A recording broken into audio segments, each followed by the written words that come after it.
Greetings, friends. George Ackford here from Renovator Ministries. It's been a bit since we've talked face-to-face like this. We've been on the road doing some conferences, sitting with people in a very intimate way with the scriptures open, doing Lectio Divinias and praying through the Psalms. And we've just come back from a conference in the Midwest that had about 600 people attend it. And we were able to relate intimately with about 10% of those folks. Scriptures open, doing a Lectio Divinia or praying through a psalm, and the sadness and the despair, talking with the Lord through those scriptures among the 10% of those 600 people. It just put me in another place. Gave me such awareness of the current state of the church. I was in despair when I left.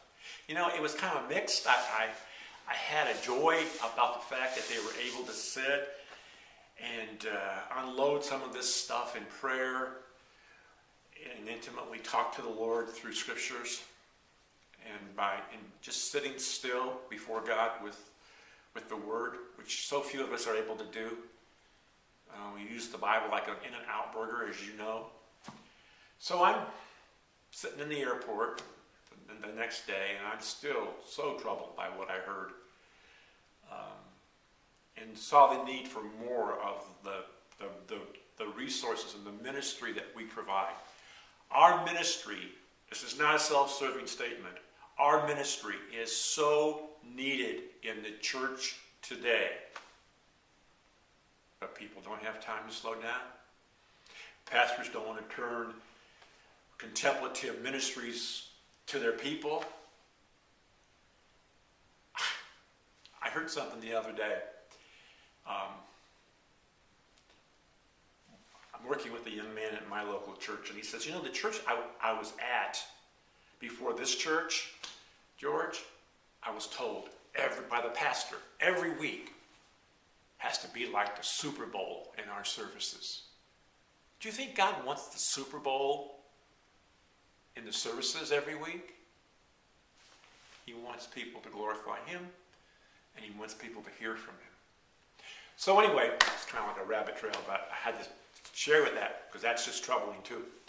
And it's true.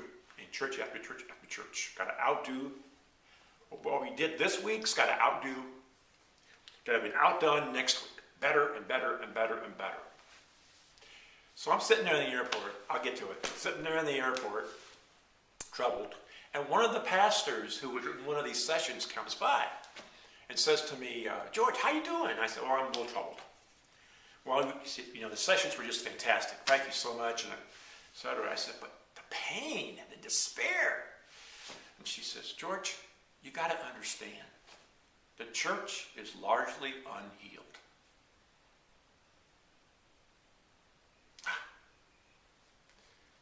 So I want to talk to you just for a couple more minutes about the unhealed church. I'm going to blog extensively about this in the next few days. And just to set this up with you. For the millionth time, may I give you the remedy for the unhealed church. John 15. I am the vine, you are the branches. If you remain in me and I remain in you, you will bear much fruit. Apart from me, you can do nothing. If you remain in me, you will bear much fruit. Love, joy, peace, patience, goodness, gentleness, faithfulness, self-control.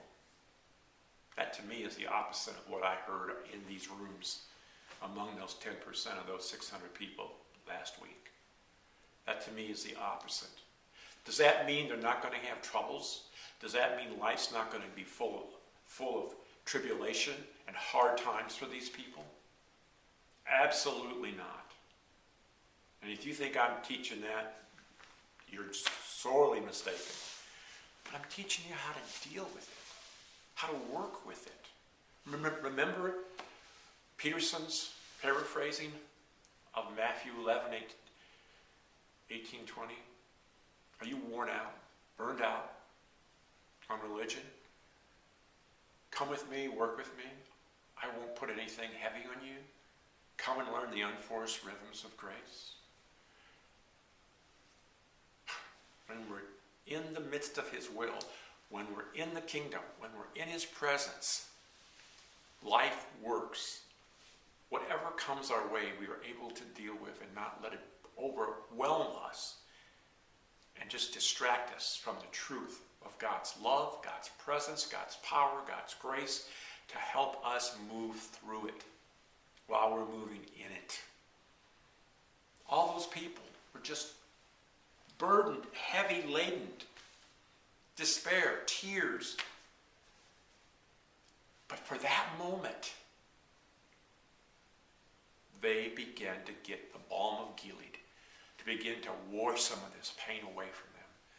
Being able to sit long enough to hear God through those scriptures and begin to get a glimpse of healing, a glimpse of abundant life through pain. Through their pain. Not through pain, but through their pain. Unhealed Church. Oh my. May I ask you to abide? Pastors, come on. It's time. You're looking at people that are in desperate situations, in desperate times. And what are you doing? Trying to give them the Super Bowl? They don't need the Super Bowl. They need Jesus.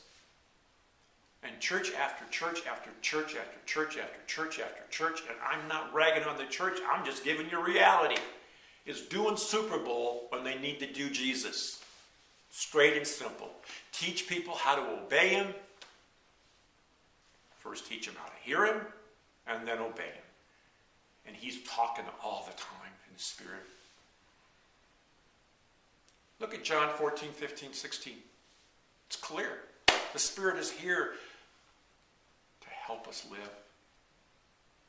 So, enough said. It's time to write a little bit about this and help you. If you're not in a group that sits with the scriptures to deal with your pain, find one. Soon. I'll talk more about that in the next few days. So until then, abide deeply. Begin to move into real life out of your pain.